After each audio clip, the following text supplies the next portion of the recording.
Okey kawan-kawan, topik kita hari ni kita nak bincang pasal ini ohm speaker dengan ohm amplifier.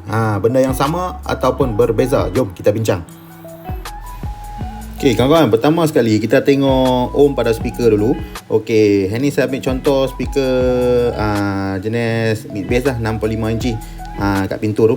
Okey, speaker jenis ni, kawan-kawan tengok dia punya terminal tu, terminal positif negatif tu. Dia ada satu pair. Bermaksud dia single coil. Dia single coil. Jenis ni semuanya single coil lah. Susah nak cari yang double coil untuk 6 inci ni. Okey, dia jenis single coil. Saya ambil contoh single coil. Semua yang kita ada pakai dalam pasaran tu semua single coil. Lepas tu dia punya ohm selalunya 4 ohm. Kawan-kawan boleh refer sebelum beli speaker tu, boleh refer dia punya spek. Dia 4 ohm. Ada juga brand tertentu yang dia buat speaker 2 ohm ataupun 3 ohm. Rare sikit lah ni, tapi ada saya pernah jumpa. Ada brand tertentu, saya tak sebut lah brand apa, tapi memang ada. Tapi selalunya kat pasaran saya tengok memang 4 ohm. Dan RMS dia, saya ambil contoh spek lah, saya ambil contoh 4 ohm 100 RMS. Ini bermaksud speaker ni jenis 4 ohm dan dia boleh terima power berkadar terusan. Dia boleh play power lagu ni dengan power 100 RMS berterusan tanpa kerosakan. Itu RMS. Okay, speaker jenis ni kita juga boleh buatkan dia jadi 2 ohm. Buat 2 ohm, tapi dia kena pakai 2 biji speaker lah. Contoh kita nak pakai juga 2 ohm kan, kita kena pakai 2 biji lah. Kalau sebiji memang dia tetap dah 4 ohm. Kalau 2 biji kita sambung secara parallel. Secara parallel ialah positif P positif, negatif P negatif. Kita akan dapat 4 tambah 4 akan dapat 2 ohm. 2 ohm. Satu lagi untuk siri pula, siri 4 tambah 4 kita akan dapat 8 ohm. Series ni ialah positif P negatif. Dia tu negatif keluar masuk power amp dan positif keluar masuk power amp. Okey kawan-kawan, kita mai pada double coil pula. Apa maksud double coil? Double coil itu dia ada 2 coil lah. Tadi kita dah tahu itu single coil, dia ada satu pair terminal ya. Ni dia ada 2. Okey, terminal 1, terminal 2. Okey, ni kita masuk double coil ni. So terminal 1 dia ada 4 ohm. Terminal 2 pun sama, 4 ohm. So di sini saya ambil contoh woofer lah. Woofer. Sebab speaker ni susah cari double coil, tapi ada. Ni kita ambil woofer. Okey, sekarang woofer coil 1 4 ohm, coil 2 4 ohm. Kita nak sambung macam mana? Watt sama ya. Berapa ohm pun untuk speaker, watt akan maintain. Untuk speaker watt akan maintain, tapi sambungan nak dapatkan ohm tu berbeza. Macam sini saya ambil contoh, saya sambung ini. Saya ambil merah, sambung merah. Itu saya ambil negatif, sambung negatif. So saya akan keluar sini. Ni P power amp. Power amp. Sini kalau saya sambung macam ni ialah parallel, positif negatif negatif. So sini 4 ohm tambah 4 ohm saya akan dapat 2 ohm. Kalau sambungkan macam ni saya akan dapat 2 ohm. Nanti kita pergi next pada power amp pula. Ohm power amp lain. Ini kita akan dapat ohm, dapat 2 ohm pada sini dia tulis 500 watt RMS. Sambungan macam ni kita dapat 2 ohm. 2 ohm. Okey kawan, kita mai sambungan series pula. Sambungan series pula ialah macam ni. Sambungan series ialah ni, mai negatif. Lepas tu negatif masuk power amp, positif masuk power amp. So ni kita dapat positif negatif. Sini kita akan dapat 8 ohm. Sambungan macam ni kita dapat 8 ohm. 2 coil kita sambung macam ni. Okey kawan-kawan, kita main session ohm power amp pula. Apa beza dia ohm power amp dengan speaker tadi? Pertama kita tengok spek dulu. Hari ni saya ambil contoh 4 channel amplifier. Kita tengok spek dia tulis 2 ohm stable per channel. Ini kita pakai 4 channel kan. So spek dia mesti tulis. Kawan-kawan tengok tepi kotak tu, dia mesti tulis berapa watt pada berapa ohm untuk 4 channel. Kan kau mesti nampak kan. Satu lagi, dia ada lagi berapa watt pada 2 ohm 4 channel. Ini spek power amp yang kita tengok untuk 4 channel. Saya ambil contoh tadi speaker. Speaker sebiji. Speaker sebiji tadi 4 ohm. Okey, 4 ohm sebiji. Kita akan sambung pada channel 1 lah untuk power amp. So bila kita ambil 4 ohm, kita sambung pada channel 1, power amp tu dia akan bagi watt kita 100 RMS. Ikut spek ni lah. Ni ikut spek ni. Ni ikut spek ni. Okey, kita sambung 4 ohm speaker pada channel 1, kita akan dapat 100 RMS. Channel 2 pun sama. Kita pasang lagi sebiji speaker, masuk channel 2. Channel 2 akan bagi 100 RMS. Macam ni. So power amp ni dia akan unlock power mengikut ohm yang kita sambung masuk dekat channel tu. Berapa ohm speaker masuk pada channel tu, dia akan unlock berapa power ikut spek dia.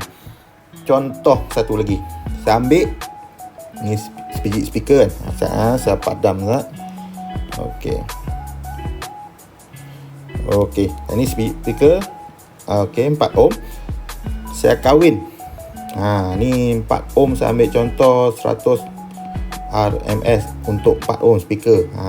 Macam yang kita refer ni, kita kahwin dia pula. Kita sambung 2 biji speaker.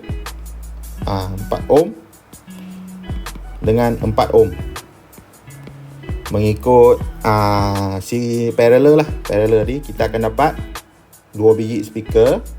2 biji speaker pada spek 2 ohm.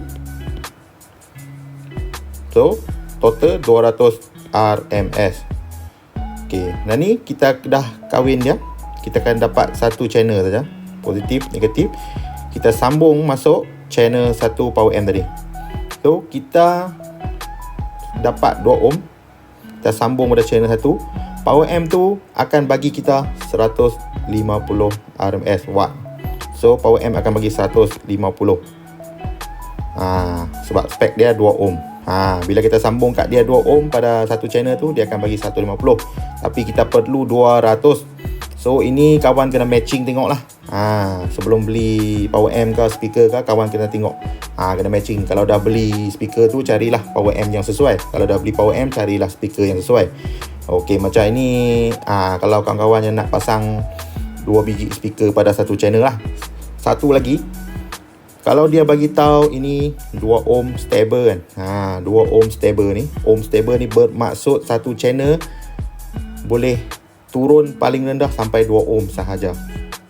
Atas pada 2 ohm, okey, tak ada masalah. Tapi paling rendah 2 ohm. Jangan bagi dia 1 ohm. Kalau bagi 1 ohm, power amp boleh panas. Macam ni.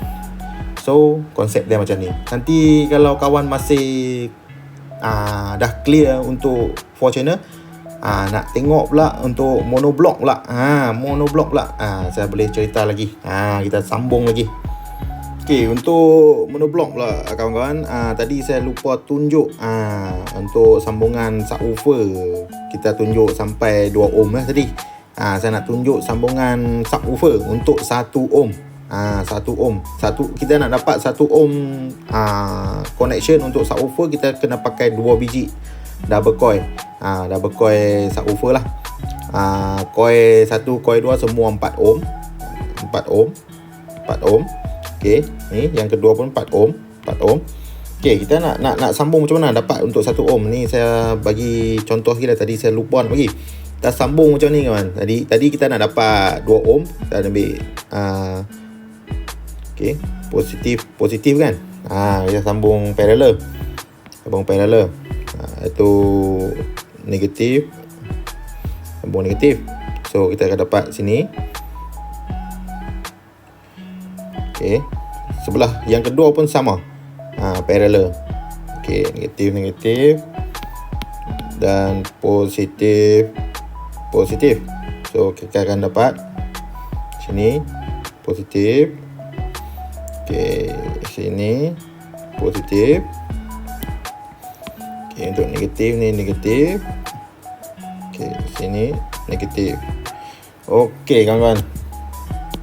Di sini kita dah dapat 2 ohm untuk sebiji sub. Kita dapat sambung paralel. Sini pun kita dapat 2 ohm untuk sub kedua. So macam mana kita nak dapat 1 ohm? Kena kahwin lagi kawan macam ni. Okey. Ni. Negatif P negatif. Okey, positif P positif. So di sini ni kita akan dapat positif, negatif, kita dapat 1 ohm. Kita dapat 1 ohm sini. Macam ni. Tak apa, ini nanti saya akan buat video satu lagi. Cara connection semua ni senang sikit kita nak faham, ni saya buat ringkas saja. Okey, kita mai pada tadi kita dah tahu sambungan subwoofer tu. Nak unlock power monoblock ni. Kebanyakan monoblock ni dia boleh turun sampai 1 ohm. Kawan-kawan tengok, tengok dia punya refer, dia punya spek, dia boleh turun sampai 1 ohm. Macam tadi saya ambil contoh, kita dah sambung 1 ohm tu. Bila kita sambung pada monoblock ni, kita bagi dia 1 ohm pasal dia satu channel lah.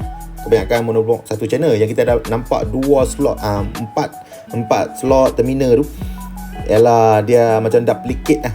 Kita nak bubuh yang mana senang, kita nak bubuh sebiji woofer masuk, sebiji woofer masuk, kita kahwin situ pun boleh, ataupun kita kahwin siap-siap kat luar pun boleh sebelum nak masuk satu channel. Sama je, kebanyakan lah, tapi tak semua. Kena tengok spek monoblock tu.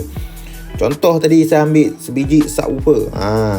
Subwoofer ni single coil, single magnet. Saya ambil contoh single coil, single magnet 500 watt pada 4 ohm.